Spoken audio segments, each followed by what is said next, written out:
at body temperature for 48 hours. And they said, well, that'll do no good because it's dead blood. I said, would you please do that for me? And they said, okay, we'll do it. We see Christ on the cross. We see the two thieves in front of him. We see the cutouts in the rock and back, Jesus of Nazareth, King of the Jews, and there was a great earthquake. The earthquake opened up the rock below the cross hole. The rock extended down into the cave below, and the stone lid of the box was broken and moved askew. Christ was pierced in his side. The blood came out, ran down this crack, and fell onto the mercy seat of the Ark of the Covenant.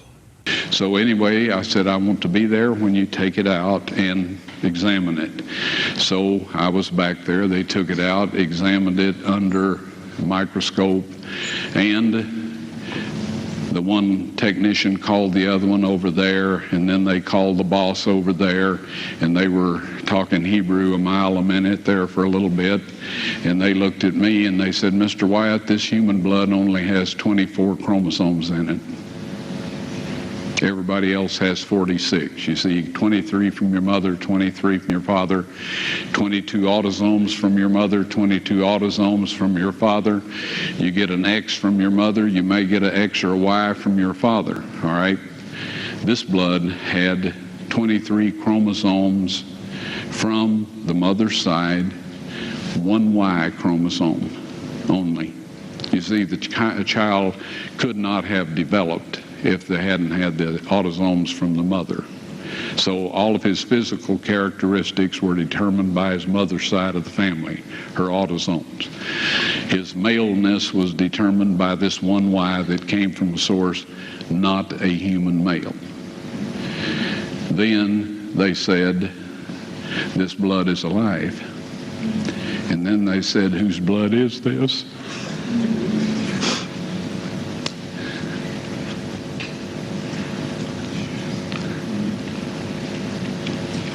I said, it's the blood of your Messiah.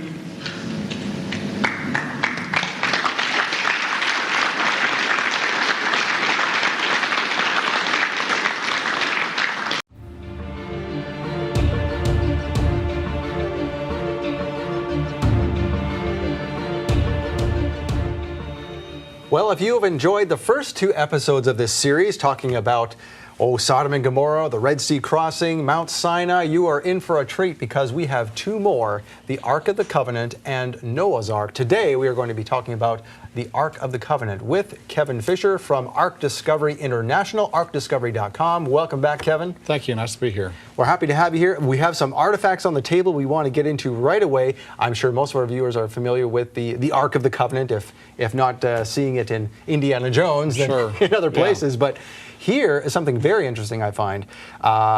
The design of the Ark, which we'll get into, there is a first-hand account from Ron Wyatt. Yes. And this is his rendition printed out with a 3D printer. Yes. In the back, we see the drawing that he had Jim Pekoski do. He told Jim how to draw it. This is the image of the Ark of the Covenant. This is a 3D printing of it, where the angels are attached to either end of the mercy seat, and this lifts up. These are solid gold. So you have solid gold angels, solid gold mercy seat, and then this was acacia wood overlaid with gold, the box. And so the mercy seat, was very holy, and so it was made of solid gold. And these would lift up and be removed from the box or the ark itself. And of course the tables of stone would rest inside of there. Now another thing we want to point out before we get into any more detail is this tiny little pomegranate right here. Now this is an actual size that something was found in the cave that we're going to speak of in a moment on the way to find the Ark. Yes, there's a tunnel that eventually led to the Ark. In Mr. Wyatt's excavations from 79 to 82, I believe this was found in 1979. It's a little ivory pomegranate that the Israeli Antiquities Authority, Mr. Wyatt gave it to them. Of course, anything he would find during the dig, he would turn over to them. If it was not of any value, they would give it back to him. But they kept this. But shortly afterwards, the Israel Antiquities Authority some things were stolen out of it. Oh. And this was one of the items. And so it ended up in the hands of a French antiquities dealer. And so the Israeli Antiquities Authority had to buy it back. And it's documented they spent $550,000 buying this back because they knew it was real. $500,000 Yes. for that. Right. Now, why is it so special? Because it's the only item from the first temple ever made public or ever found made public. Really? So on the shoulder of it, it says, "Holy to the priests in the temple of Yahweh." So this was a priestly item. There's a hole drilled in the bottom of it where a little scepter would stick up into the bottom of it. Okay. So Ron did turn it over to them. It appears in the Biblical Archaeology Review ever so often. There was an article last year, 2016, about it. There's no formal dig associated with it. So some of the people who don't know the inside information about the Ark of the Covenant, they're skeptical of it. Where did this come from? How could this have appeared, out of nowhere? Yeah. But Ron did operate under a permit, but only a few people knew about it. And it was found in his early stages of the excavation. Now, another thing we have on this table, which I'm sure people are wondering about, is this giant sword. Will you hold that up for a second? Yes. Just look at the size of this thing. This was found inside the cave with the Ark of the Covenant. And we've got a slide later showing the verse in the Bible that states that the sword was kept with the priest in the tabernacle, which is pretty unusual. And David went to the priest to borrow it, and he said, "There's none like it." So it's a very unique sword. It's very large. That's the first thing you see is it's very long. It's 62 inches long, 5 feet 2 inches. That's the first thing. The next thing you see are these rounded hand guards. This is a very accurate replica then. Yes, this is the shape of Goliath's sword. Okay. Found in the cave with the Ark of the Covenant. Goliath's sword. Goliath's sword. Okay. Yes. So it was kept with the temple furnishings. We're told in 1 Samuel. So, well, this is all very interesting. Let's get into this. Where all this was found. Yeah. So we'll get into this a little bit later too, when we see the slide on the verse talking about that. But. Okay. So you have a slide presentation to show us of the Ark of the Covenant. Now, first of all, if it's not in your presentation somewhere, I don't want to steal your thunder, but where is this located? Will we get into that? The Ark of the Covenant? The Ark of the Covenant. Okay, it's north of the old city walls, and it's in the Garden Tomb grounds. It's located in that area, underground in a cave, and that's where Mr. Wyatt found it. It's still there today. Interesting. Okay. Yes. All right. Well, without further ado, go ahead. Tell us about Sure. the Ark of the Covenant and how he found it. Yes, and so our first slide here is myself with Ron Wyatt in 1997. As we were saying, Mr. Wyatt is the discoverer of the Ark of the Covenant. He also found the Noah's Ark site, the Sodom and Gomorrah sites, the Red Sea crossing, the real Mount Sinai in Saudi Arabia. And so his credibility has been established. And when he comes out with this report of finding the Ark of the Covenant, we should believe him. Because, on the Day of Atonement, in historical times, when the high priest would go into the most holy place to anoint the most holy, or the Ark of the Covenant, only one person would go in. And it wasn't a committee going in. It was one person, and Mr. Wyatt was chosen by God to be able to go into that cave. He came out with a report, and it's very exciting information. And we talked about the death of those folks who tried to follow in and do something noble with it, but they died going in, and we talked about that on the first episode of the series. Yes. God, is protecting the Ark. In 1995, there were 6 men sent up this tunnel to try to get to the Ark of the Covenant, and they were all struck dead. And Mr. Wyatt was asked to pull their bodies out. I'm assuming because everyone else was afraid to do anything, and he made it in and out alive. Yes. So wow. The Israelis know that it's real, that it's there, but they don't know what to do. Goodness. Okay, so what are we seeing here? So this is the entrance to the Garden Tomb grounds. This is a very significant area. This is the Protestant location, you could say, of Jesus' burial site. And inside is the tomb of Christ. His feet would have been placed to the right, and then his head to the left. They had to carve out the feet area because he was apparently taller than Joseph of Arimathea. Oh, interesting. This is like 6 feet 4 inches in length right here. And then this is where you exit the tomb. This is the exact place where Jesus walked. It's a tremendous opportunity to be able to walk out of this cave, Wow. tomb. You can actually walk out where Jesus walked out triumphantly. This is the best place to go on earth. It's incredible. And this is unlike a lot of other archaeological sites that are made up or supposed or assumed. There's enough evidence to suggest that this is the real one. Yes. The ceiling stone or rolling stone, we're told in the Bible, was a great stone, and it was found over at the site we'll see shortly was the Crucifixion site. It was moved over there and incorporated with the Crucifixion area. So the local Christians knew this was the Crucifixion site and the tomb of Christ.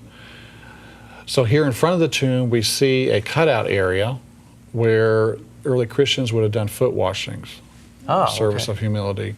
And so this is an image of Mr. Wyatt. He was the one who found the crucifixion area we're going to see, found the Ark of the Covenant. And if you head back to the further areas of the garden, away from the actual tomb, you'll come to an area where Mr. Wyatt was walking with a gentleman, head of the Jerusalem Antiquities Authority for the Jerusalem area, in 1978, and Ron's arm was lifted up, and God put these words in his mouth. There's Jeremiah's grotto, and the Ark of the Covenant is in there. And this is a spot Mr. Wyatt pointed to, a trash heap next to this rock escarpment. Wow. And he was puzzled. Why did I say, those words? But the Israeli authority official said that they would provide him a place to stay, they would give him a permit, provide his food. And so in 1979, the next year, he started the excavation for the Ark of the Covenant. And these are the words, there's Jeremiah's grotto, and the Ark of the Covenant is in there. So this is an image of Mr. Wyatt digging. The excavation started in 79, and in 1982 is when he actually found the cave. Now here's some of the group there helping him with the excavation. A lot of people volunteered for the dig for the Ark. He'd actually dug 2 tunnels. The first tunnel, he made it into the cave in 1982, January 6th. And then around 1989, 1990, he finished the second tunnel. So digging 2 tunnels, if you're a fraud, all you need is 1 tunnel. But he felt like some of the temple furnishings needed to come out. And he dug a second tunnel that was more direct, a better tunnel getting to the Ark cave, spent a lot of money on that. And so... big enough to drag out some of the items, yes. Which he never did, incidentally. Right. He understood later that things were not coming out. Was that just for reasons of keeping things holy and leave it alone, or what was the reason he didn't bring them out? Well, originally the things... there were a lot of stones packed in this cave with the temple furnishings. And in his 4th visit, that we'll see in a video here, that everything was cleaned out and everything was placed in order, in orderly fashion. The angels or God arranged everything neatly. And so he felt like, hey, this is a permanent arrangement, and that things would not be coming out. He dare not touch it. Yes. Okay. Right. Gotcha. So here's an image of Mr. Wyatt in one of the tunnels, squeezing through. There were chimneys going up and chimneys going down and sliding across a board, a 40-foot chasm below. Oh, goodness. And so the first tunnel, very precarious, 100 feet in length. But did he dig all of these, or did he find tunnels, dig a little bit and find a tunnel and followed it? What was there were the some process? Naturally carved out of the limestone that could allow you to go a little further, and created some additional routes for him to go down, and he didn't know exactly where underground to look. It was just a matter of exploring and digging through the rock and so forth. But during the excavation, he found these cutouts in the rock, cutouts in the rock face. This is where the signs were placed: Jesus of Nazareth, King of the Jews, at Jesus' crucifixion. And this may have also been placed on the cross itself. But these were large public signs for people traveling through the area to see what was going on here, who was being crucified. Right, because the Romans were very public about that. They wanted to Yes. put their crucifixions on a main road so that no one would dare mess with the Romans. Intimidation, yes. That's part of their plan. This is another image of the cutouts. Mr. Wyatt here with one of his sons who helped with the early excavation. And I guess the cutouts were, and with the signs, were like an ancient billboard. Yes. That this is what this person did, Right. and let it be known that you'll Yes. be humiliated if you do the same. The name and what they're guilty of, you know. So, and during the excavation, this is Mr. Wyatt's photo, he was able to locate the cross hole. This is the cross hole of Christ. So this is a center. Now he found, correct me if I'm wrong, I've heard this where he found 3, and this is the center one. Yes, this is the center one, and it's in the bedrock. But there have been some other photos kind of passed around previously, but this is the correct one here. This is an image taken by Mr. Wyatt. Now is there a crack that we see there in the bottom? Is that what that is? That's actually the handle of a crowbar. Oh, okay. In the bottom area there. But so when he first found the cutouts and the cross hole, and then later he made it into the cave and found here the cave was in a stone box, and there were a lot of stones packed in there on top of the temple furnishings. Underneath the stones were animal skins and, and boards, but they were protecting the temple furnishings. So Mr. Wyatt crawled in there and saw the sarcophagus. It was like a stone box holding the Ark of the Covenant. And inside, this is an image of it again, inside the box was the Ark of the Covenant. Did he try to photograph it? Did he?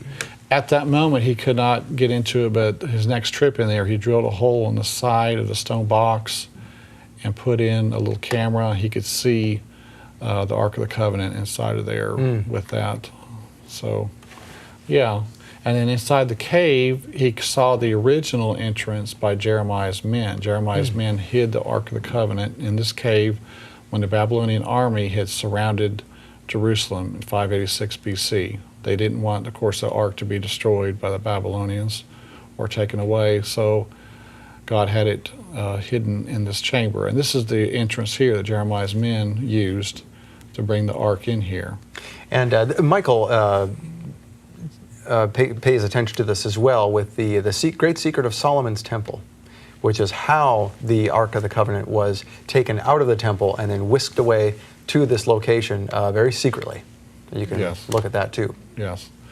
So yes, it was taken down into Zedekiah's cave and then brought up a tunnel underground to this current location, a cave about 40 feet underground.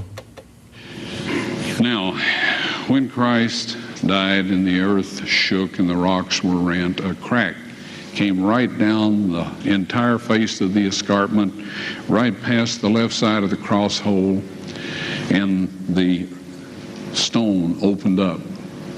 Down below, 20 feet below, God had arranged for the Ark of the Covenant with its mercy seat, if you please, his earthly throne, to be positioned right down there 600 years before in 586 BC when the Babylonian army destroyed the city. When the centurion stuck his spear in Christ's spleen and probably left ventricle to make sure he was dead before he gave the body to Joseph of Arimathea, when he pulled that spear out, the separated platelets and serum of the blood of the Son of God gushed out, went down through that crack onto the mercy seat. And that ratified the old covenant and the new covenant. That is amazing. So how exactly did this happen? So we've got some animation here showing how this happened. We see Christ on the cross. We see the two thieves in front of him. We see the cutouts in the rock in back, Jesus of Nazareth, King of the Jews, and there was a great earthquake. The earthquake opened up the rock below the cross hole. The rock extended down into the cave below, and the stone lid of the box was broken and moved askew. Christ was pierced inside. The blood came out, ran down this crack, and fell onto the mercy seat of the Ark of the Covenant. Quite amazing stuff. That is. Now this is 18 feet down. Something. There's 18 feet of bedrock. It's 20 feet of bedrock. 20 Yes. feet of bedrock. Now that's plausible because when they thrust the sword into his side, there was a lot of liquid that came out there. Yes. So it is plausible that it would travel 20 feet down. Yes. They separated red blood cells, white blood cells, the water and the blood came out of his side and fell down and anointed the Most Holy. And that left side of the Ark of the Covenant, we'll talk about that a little bit later, but it was kept open. It was not ever anointed by the blood of bulls and goats in the past. It was kept vacant for this application. You know, I've seen pictures of how that happened, but seeing it in animation really helps to understand exactly what happened there. It brings it to life, doesn't Yeah. it? Yes. So the blood fell on this left side, the western side of the Ark of the Covenant. Now we're told in Leviticus 16, and he shall take the blood of the bullock and sprinkle it with his finger upon the mercy seat eastward. Before the mercy seat shall he sprinkle of the blood with his finger 7 times. So when the priest went in there on the Day of Atonement, always they sprinkled it toward the east, or would be the right side of the Ark of the Covenant, leaving a vacant left side or western side of the Ark of the Covenant. I'm sure the high priest knew that left side, the western side, was being kept vacant for the application of the Messiah to one day give his blood. And so on the mercy seat, you have the blood of Jesus on the left or western side, and the blood of bulls and goats on the right side, both of them a testimony. Now we're told in Daniel 9:24, 70 weeks have been decreed for your people in your holy city to finish the transgression, to make an end of sin, to make atonement for iniquity, to bring in everlasting righteousness, to seal up vision and prophecy, and to anoint the most holy place. So this most holy place is where the Ark of the Covenant rested. It was called the most holy place because it was the most holy. And we're told here that it would atone for iniquity. What happened on the Day of Atonement? Blood was placed on the most holy. So I believe here in Daniel 9:24, this is prophesying that within this time period of the 70 weeks that the Messiah would anoint the most holy, and that's what happened.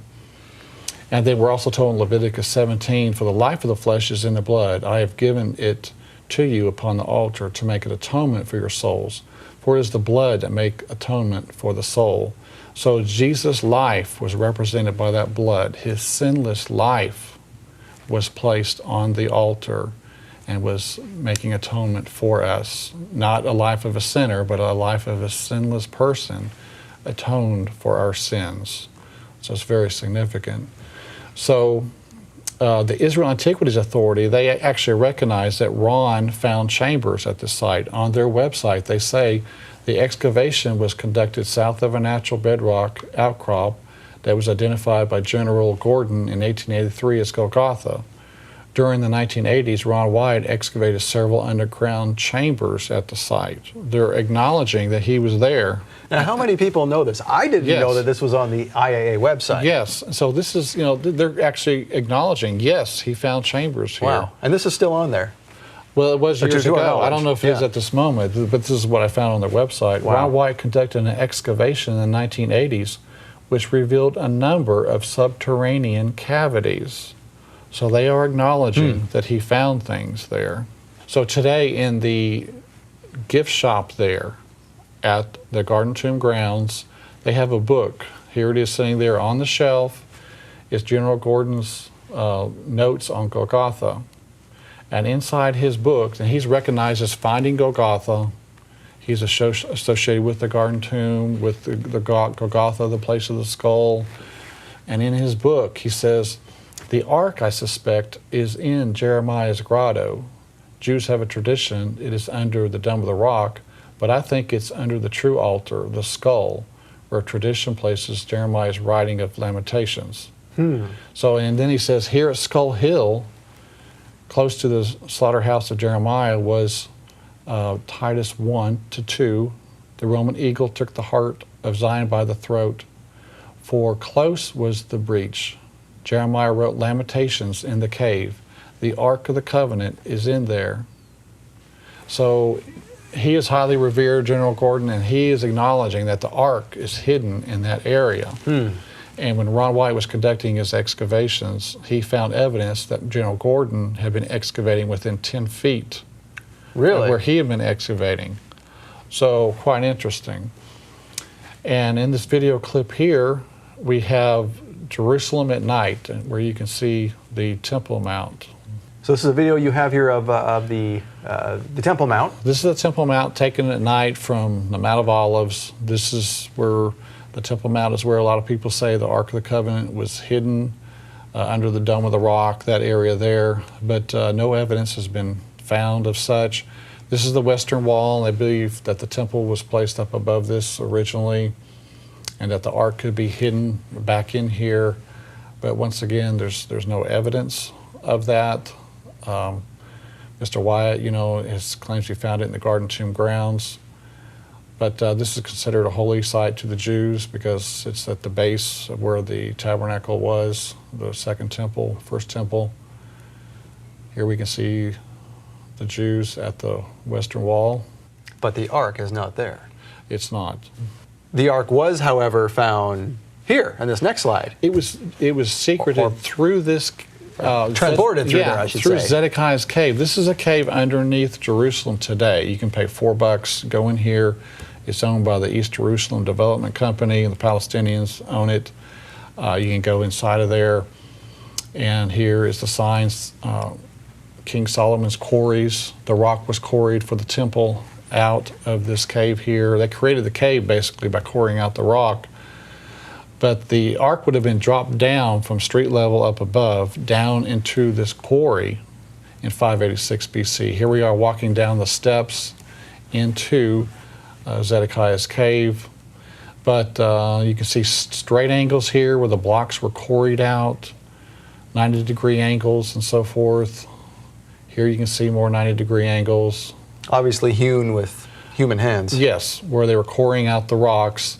But the Ark was dropped down through here, and there's a sign here indicating that there was a carving at this point, a carved figure. It was found in 1874, and it's now in a museum in London. But this is where it was cut out of the rock, this carving. And what this is a four-legged creature with wings and a type of human head on it. And it was used to mark the way where the Ark of the Covenant was taken. Oh, goodness. Well, let me stop you there. We'll have a cliffhanger here. We're going to come right back with more of the Ark of the Covenant. For more than 20 years, Ron Wyatt spent his life and his life savings on researching and finding the real Mount Sinai, Sodom and Gomorrah, Noah's Ark, and the Ark of the Covenant. Discover the amazing truth of Ron Wyatt's discoveries in a special series from A Rude Awakening International, AD, Archaeology Discovered. Special guest Kevin Fisher walks you through every discovery in detail, including his personal verification that the sites Ron Wyatt found are real. You can see the four major discoveries, the Noah's Ark, Red Sea Crossing, Mount Sinai, Sodom and Gomorrah. Those are visible things. Right now, you can order this fascinating series on DVD and Blu-ray. You'll get all 4 episodes as seen on Shabbat Night Live. It's not for us. God has a timing for this. It's not for us to force the issue, to try to bring it out. So the Israeli Authority, they know it's there. Order AD, Archaeology Discovered. Order online or by phone. And welcome back. Thank you for your support of Shabbat Night Live. Now, in the first section of the program, we talked about several very interesting things. We left you with a cliffhanger about where the Ark of the Covenant was found. It has to do with a carving on the side of a cave. Kevin Fisher, tell us more. Yes, so we saw the carving there, and in 2 Maccabees 2, now the Apocrypha may not be totally 100% inspired, but it does have some nice historical information in it. It says here, Jeremiah found a cave dwelling. He carried the tent, the ark, the incense altar into it, then blocked up the entrance. Some of his companions came to mark out the way, but were unable to find it. When Jeremiah learned of this, he reprimanded them. The place shall remain unknown, he said, until God finally gathers his people together and shows mercy to them. then the Lord will bring these things to light again.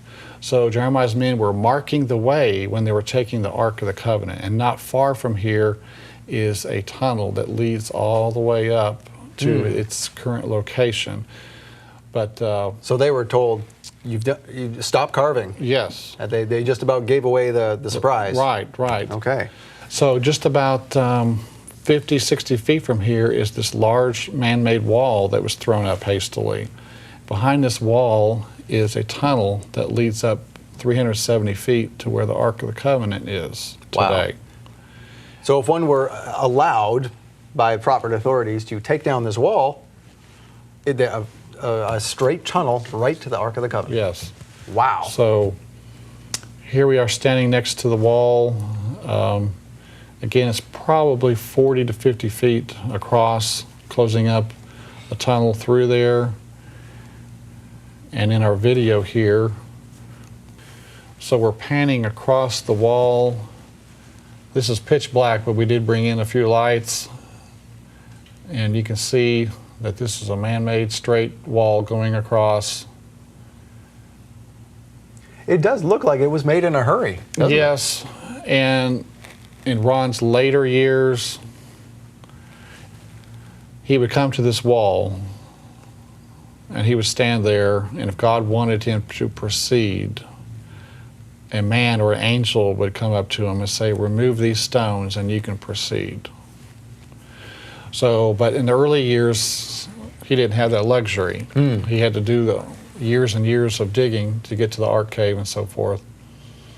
So where the Ark is, it's in a garden in John 19. Now in the place where he was crucified, there was a garden. In the garden, a new tomb in which no one had yet been laid. So the area where the crucifixion site is, there should be a garden and a new tomb. And that's what we have at the Garden Tomb grounds today. Know, I've read that verse 1,000 times, and you don't correlate that these things, according to that verse, if you take it literally, Yes. should be right They next should be door. together, yeah. And so there in the Garden Tomb grounds, you have evidence that this was a garden area. Here's an ancient wine press, very large, one of the largest in Jerusalem. And there's the tomb itself.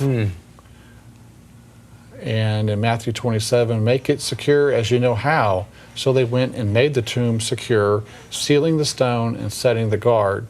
So just to the left of the entrance to the tomb, I had my hand next to this iron rod. Why is the iron rod there? They were sealing the rolling stone so it could not roll back to the left here.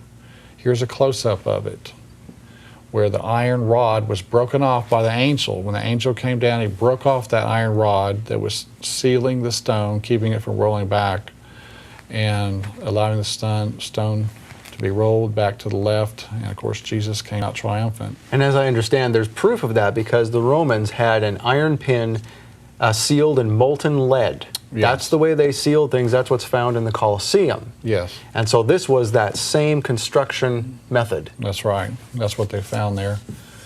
So, and also John 19, he bearing his cross went out to a place called Place of the Skull, which is called in Hebrew Golgotha, where they crucified him. And so if you go to the far end of the Garden Tomb grounds, you can look out over the overlook there, and you see a short distance away, maybe 40 yards, is this Place of the Skull. So you can see the two eye sockets here, the nose. And so, again, this is showing us that we're in the correct location. Now this is the cutouts. I'm standing here next to the cutouts. This is near current ground level today. Ground level is a little bit higher than this, about 3 feet. But those are the cutouts, and the Ark of the Covenant would be approximately below where I'm standing there. Wow. This is the way it looks today, as far as there's a deck that's been built there. A nice place to have lunch right on top of the Ark of the Covenant. Right.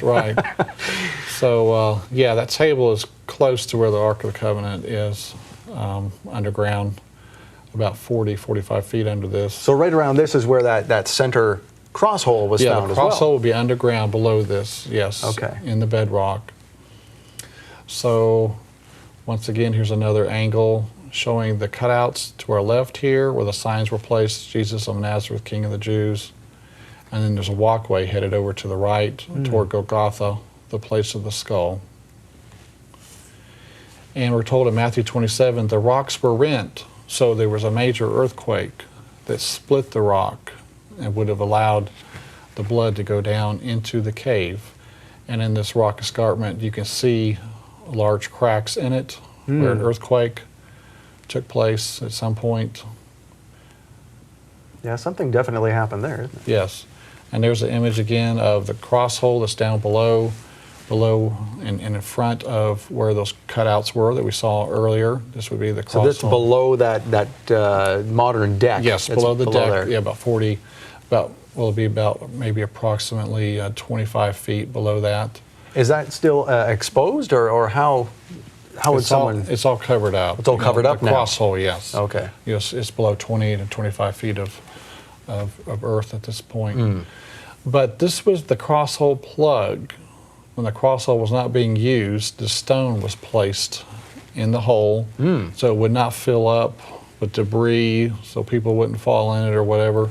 That's a large hole. Yes. It's approximately 12 inches by 13 inches. Wow.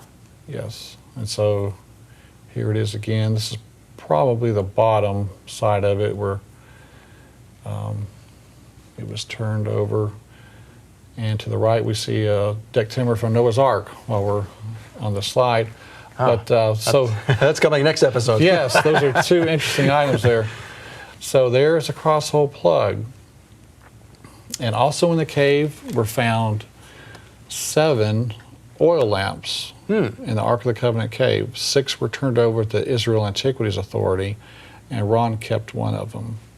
It's interesting, this lamp here shows a ram in a thicket. Ah, yes, it does. I saw that picture earlier, and I wondered what that goat was doing. We recall a story relating to Abraham where there was a ram in a thicket in Isaac. This is the same hill, Mount Moriah, where Abraham was to sacrifice Isaac. But God said, no, I will provide a sacrifice. He provided the ram that day, but then 2,000 years later, he provided his own son for us. So same location where Abraham was to sacrifice Isaac, God had to sacrifice his own son. I've heard some people say, that's terrible, God wanted Abraham to sacrifice Isaac. That is so terrible. But God had to do it to his own son. Very heartbreaking. And this is that's an incredible, only by the power of Jehovah, by God, would this be possible that an oil lamp is a marker of that site. Right. That's unreal. So, and we're told in 1 Samuel now, David went to the priest to borrow it. And it's the sword we're talking about here. Okay. And the priest said, the sword of Goliath, the Philistine, whom thou slewest in the valley of Elah, it is here, wrapped in a cloth behind the ephod. If thou wilt take that, take it, for there is no other save it here. And David said, there is none like that. Give it to me. And so here we have this is the shape of Goliath's sword. Once again, we saw the length of it is very long. It's 62 inches in length. It's still in the cave there with the Ark of the Covenant. Now it's got this hand guard with these curved ends. What these are designed to do is, if a sword comes down here, it can get caught in here, okay? It gets caught inside of there, and that allows Goliath he can just kick the person down. They're so small. I mean, this allows him to move through people. And then another interesting thing is you notice these points here on either side. So there's 2 side points, and then you have the major point. So these side points were designed to rip and tear. As he's slicing across somebody, this will rip and tear their mail, the chain mail that they're carrying, or whatever type of armor. This is designed to slash and tear through somebody. So this is a real weapon. Very innovative. Yes, and it would have been very heavy, of course. No problem for him to carry, but So it's mentioned as being in there with the priests in the tabernacle, and that's where it was found by Ron Wyatt there in the cave with the Ark of the Covenant. Now, I guess all the proof anyone will need is when that area is finally opened to the public and everything is seen there many years after Ron has passed, and it's exactly as he said it was. Yes. He'll finally be... Yes, we'll see this at some point. Yeah. So now we've got a video. The fourth trip I made into this chamber, it was spotless. The furnishings were set in perfect order. The Ark of the Covenant, however, had been placed against the wall, the end of the cave. The end of the cave was a beautiful crystal radiating the colors of the rainbow. Now, I know New Age and all that goes in for rainbows, so do homosexuals and all of that. But God used it first, all right? It's around his throne, and it's around his earthly throne. Now, there's no veil in this setup. So it is the earthly, it's God's temple on earth, or his residence where he once dwelt. And anyway, when I found it like this, there were 4 young men standing in there. And I started to say, you know, what are you doing here? And I froze. I couldn't move, couldn't breathe, couldn't do anything. One of the people said, we are the 4 angels that have been taking care of the ark since Moses put the tables of stone in it, right? And they instructed me to set up my video camera with the tripod, aim it at the Ark of the Covenant, and they went over, lifted the mercy seat up. I don't know how heavy it is. I've never tried to lift it, but it's solid gold. And the angel said, take the tables of stone out of there. God wants everyone to see those. I took them out, all right? They put the mercy seat back down over the Ark of the Covenant. I backed away a little bit. The angel came, got the tables of stone, put them on a rock ledge inside the chamber, and I was then instructed to take a sample of the blood from the mercy seat, have that analyzed, and I did everything the angel told me to do. Real quickly, okay, dried blood is dead blood. Everybody knows that, all right? They can test the blood of the pharaohs, the mummies of the pharaohs, all right? There's certain things they can do. They cannot get a chromosome count by any method I'm familiar with, all right? Things keep changing. I don't profess to know everything. However, there's no way I know that you can get a chromosome count out of dead blood. You can get a DNA and some other things, but not a chromosome count, all right? That's done by living white blood cells. Now then, first of all, in this analysis, I took the blood into a laboratory in Israel. I asked one of the people I work with in Antiquities, where is a good laboratory that does reliable work? And they said, such and such, such and such. I took it. I just said, please examine this blood and tell me what you can tell me about it. All right? They said, well, look, we're going to reconstitute it. We're going to put it in normal saline and keep it at body temperature for 72 hours with gentle swirling. All right, that's their business. That's great. I said, now I want to be there when you check it out. They said, fine. So I was back. They checked it out. I said, now, they said it's human blood. We can tell that. They did whatever tests they need to do. And then I said, take some of the white blood cells and put them in a growth medium and keep them at body temperature for 48 hours. And they said, well, that'll do no good because it's dead blood. I said, would you please do that for me? And they said, okay, we'll do it. So anyway, I said, I want to be there when you take it out and examine it. So I was back there. They took it out, examined it under a microscope, and The one technician called the other one over there, and then they called the boss over there, and they were talking Hebrew a mile a minute there for a little bit, and they looked at me and they said, "Mr. Wyatt, this human blood only has 24 chromosomes in it.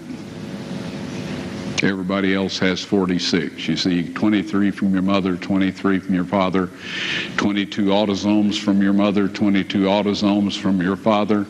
You get an X from your mother, you may get an X or a Y from your father, all right? This blood had 23 chromosomes from the mother's side, one Y chromosome only. You see, the child could not have developed if they hadn't had the autosomes from the mother. So all of his physical characteristics were determined by his mother's side of the family, her autosomes. His maleness was determined by this one Y that came from a source, not a human male. Then they said, this blood is alive. And then they said, whose blood is this?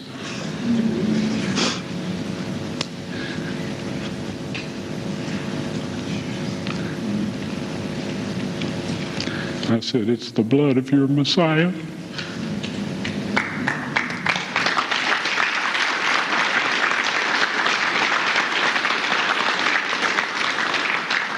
And I assure you, those men's lives have changed. 5, 6 to 9, this is he that came by water and blood, even Jesus Christ, not by water only, but by water and by blood. And it is the Spirit that beareth witness, because the Spirit is truth. For there are three that bear witness in heaven, the Father, the Word, and the Holy Ghost. And these three are one. And there are three that bear witness in earth, the Spirit, the water, and the blood, and these three agree in one. If we receive the witness of men, the witness of God is greater, for this is the witness of God, which he hath testified of his Son. So this is speaking of the blood and the water being a witness, and they agree as one. And it's in the earth. And so we believe, Ron Wyatt believed, that this is referring to the blood that's going to come out, the testimony of the blood to planet Earth, 1 John 5, 6 to 9. Very important text here. And in Psalm 77:13, thy way, O God, is in the sanctuary. Again, this is like the way of salvation. God's way, redemption of man, is through the sanctuary. And the blood being on that mercy seat, there on the left side or western side of the Ark of the Covenant, that's the redemption of mankind, evidence there that mankind was redeemed. And in Psalm 85:11, truth shall spring out of the earth. And we're seeing that today. Truth is coming out, whether it be Noah's Ark or the Red Sea crossing or Mount Sinai or Sodom and Gomorrah, but ultimately the blood of Jesus being shown coming out of the earth. Everyone on earth will see this during the Mark of the Beast showdown. The evidence of Jesus being the real Messiah, and evidence of the Ten Commandments, and the lab test of Jesus' blood being unique. These are three things that are going to come out. The Ark of the Covenant was a holding place of evidence. You know, the golden pot of manna had been placed in there previously. Aaron's rod that budded was placed in there as a testimony. The pot of manna was a testimony of God's provision for his people. Aaron's rod that budded was showing that the tribe of Levi, they were to be the priests in the tabernacle. The Ten Commandments, the ark sometimes was called the Ark of his testimony for the Ten Commandments. And then you had the blood of bulls and goats on the east side of the mercy seat. That's another testimony of the old covenant, of the old sacrifices. And then on the western side of the mercy seat, you had the blood of Jesus. So this is a holding place of evidence, the Ark of the Covenant, and that's what's going to be shown to planet Earth. And something unique here. I believe in this text, Ron Wyatt did also believe, Revelation 11:19. Let's take a look at this. And the temple of God was opened in heaven, and there were seen in his temple the ark of his testament. And there were lightnings and voices and thunderings and an earthquake and great hail. Now wait a minute. Some people say this is in the third heaven where the New Jerusalem is. But are there lightnings, thunderings, an earthquake, or great hail in the New Jerusalem? I say no. This sounds like the final plagues. Let's take a look up here also where it says opened in heaven. If you take a look at that Greek word Uranus, the first definition is sky.